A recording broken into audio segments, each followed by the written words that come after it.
Morning.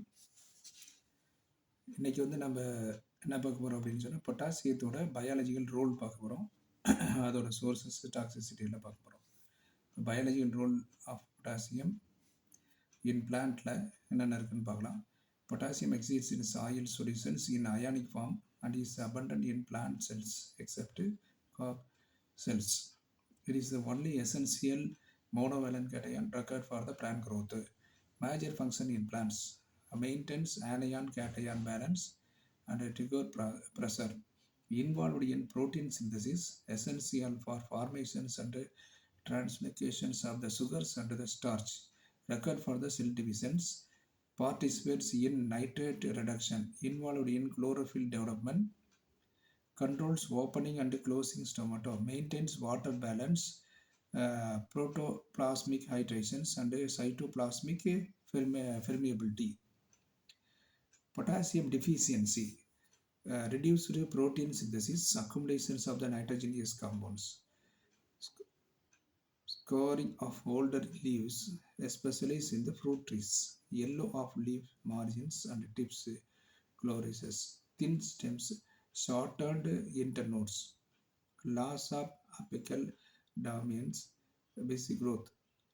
Reduced cambial activities. Plastide disintegrations. Increased respiration rate.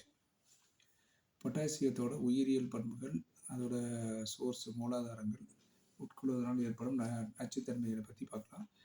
தாவரங்களில் என்னென்ன நடக்குது அப்படின்னு சொல்லி பார்த்தீங்கன்னா, பொட்டாசியம் மண்ணில் அயனி வடிவில் உள்ளது. தாவர செல்களில் பெருமளவில் காணப்படுகிறது. தாவர வளர்ச்சிக்கு தேவைப்படும் ஒரே அத்தியாவசிய ஒற்றை இடைதிறன் நேர்மின் அயனி எது அப்படின்னு சொன்னால் பொட்டாசியம்னு சொல்கிறாங்க.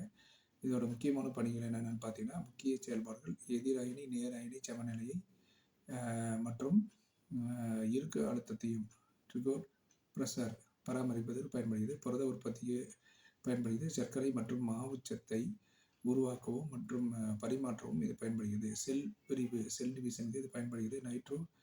நைட்ரேட் குறைப்பு, நைட்ரேட் ரிடக்ஷனுக்கு இது பயன்படுகிறது. குளோரோஃபில் உருவாவதற்கு இது பயன்படுகிறது. இடைத்துளைகளை திறந்து மூடுவதை கட்டுப்படுத்துகிறது. புரதச்செறிவு, பிளாஸ்மா நீர்மத்தன்மை பராமரிப்பு, சைட்டோபிளாசம் ஊடுருவு பாதைகளை கட்டுப்படுத்துதல் போன்ற செயல்களில் இது செயல்படுகிறது. பொட்டாசியம் குறைபாடினால் என்னென்ன நடக்குது அப்படிங்கிற புரதம் உருவாவது குறைந்து நைட்ரஜன் சேர்க்கை அதிகரிக்கிறது. இது பழைய இலைகளை கருகி போக வைத்தல், இலை ஓரங்களில் மஞ்சள் நிறமாக்குதல் மற்றும் நுனி ஆதிக்கம் இழப்பால் புதர் போன்ற வளர்ச்சி செடிகளுக்கு ஏற்படுத்துகிறது. மெல்லிய தண்டு, குறைந்த இடைக்கால் நீளம் ஆகியவற்றை இது குறைவினால் உருவாகும். அப்பிக்கல் டாமியன்ஸ் இழப்பு, கூர்மையான கிளைச்சரிவு ஏற்படுகிறது. கேம்பியம் செயலிழப்பு, பிளாஸ்டிக் சிதைவு, சுவாச விகிதம் அதிகரித்தல் போன்றவை பொட்டாசியம் குறைபாடினால் ஏற்படுகிறது. மனிதர்களுக்கு என்னென்ன வருது அப்படின்னு சொல்லி பார்த்தீங்கன்னா, இன் adult human condense about 140 grams of potassium, more than 90% in intracellular and exchangeable, making K+ the major intercellular cation. Concentration is highest in muscles because they contain most of the body's intercellular water. Physiological functions: participates in glucose metabolisms and ATP productions required for the protein biosynthesis. Activates enzymes such as the pyruvate kinase, essential for the nerve impulse transmissions. Crucial for cardiac functions. Maintains the body fluid balance and helps regulate the blood pressures necessary for the muscles contractions. The potassium deficiency in the human being is rare due to the wide availability in the common foods. Occurs mainly in unusual situations. Diet very high in refined sugars. Chronic alcoholisms where calories come from the low potassium alcoholic drinks. Starvations. Symptoms: fatigue, irregular heartbeat, muscles weakness, constipations, increased urinations. Treatment: oral potassium supplements, mild cases. IV potassiums for severe cases. மனிதர்களுக்கு பெரியவர்கள் உடலில் சுமார் 140 gram potassium உள்ளது. அதிகபட்சம் 90% செல்கள் உள்ளே தசை செல்களில் அதிக உள் நீர் இருப்பதால் அவற்றில் அதிகமாக பொட்டாசியம் உள்ளது. இது மனிதர்களின் முக்கிய உட்செல் ஒரு நேர்மின் அயனியாகும். முக்கியமான செயல்பாடுகள் குளுக்கோஸ் மாற்று சுழற்சியில் பங்கேற்று ஏடிபி உருவாதல் உருவாகிறது. புரத உற்பத்தி பயன்படுகிறது. பைருவேட் கிளேனஸ் போன்ற என்சைம்களை செயல்படுத்துதல், நரம்பு செய்தி கடத்துதல், இதய செயல்பாட்டை கட்டுப்படுத்துதல், தசை சுருக்கம், உடல் திரவ சமநிலை மற்றும் இரத்த அழுத்த கட்டுப்பாடு ஆகியவற்று இது மனிதர்களில் மனித உறுப்புகளில் செயல்களில் ஈடுபடுகிறது.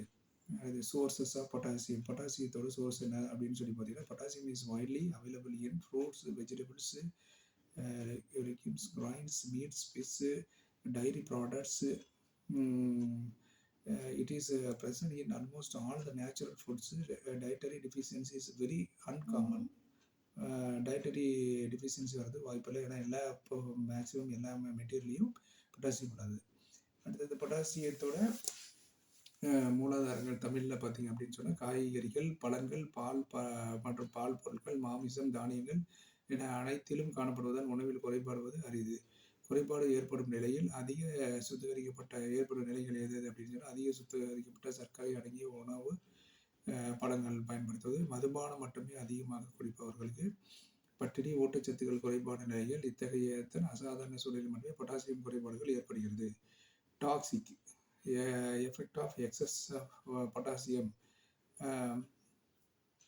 பொட்டாசியம் அதிகமாக எடுத்துக்கிறதுனால என்னென்ன நடக்குது அப்படின்னு சொல்லி, excess potassium in blood, hyperkalemia அப்படின்னு சொல்கிறாங்க. அடுத்து dangers cardiac arrhythmia, weak pulses, muscles weakness or paralysis, low blood pressures, respiratory difficulties, in severe cases cardiac arrest.